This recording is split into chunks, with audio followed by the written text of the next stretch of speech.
എന്താണ് സുവിശേഷം എന്ന് വിശുദ്ധ വേദപുസ്തകം പറയുന്ന ഒരു ഭാഗം ഇങ്ങനെയാണ്: യേശുക്രിസ്തു തിരുവഴുത്തുകളിൻ പ്രകാരം മരിച്ചു അടക്കപ്പെട്ടു, തിരുവഴുത്തുകളിൻ പ്രകാരം മൂന്നാം നാൾ ഉയർത്തെഴുന്നേറ്റുമിരിക്കുന്നു.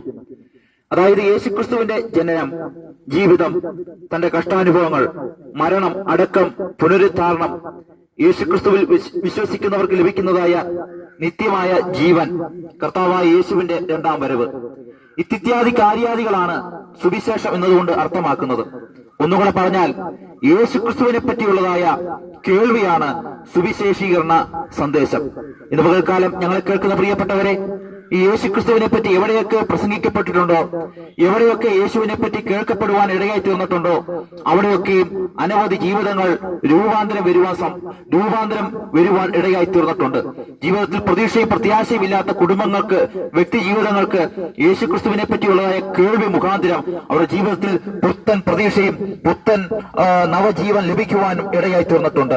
വേദപുസ്തകത്തിൽ ഒരു ഭാഗത്ത് ഇപ്രകാരം പറയുകയാണ്: 12 സംവത്സരക്കാലം രക്തസ്രാവക്കാരിയായ ഒരു സ്ത്രീ, അവൾ പലവിധമായ രോഗ ദുഃഖാദികളെ ഭാരപ്പെട്ട് കഴിഞ്ഞു കൂടിക്കൊണ്ടിരിക്കുന്ന ഒരു വ്യക്തിയാണ്.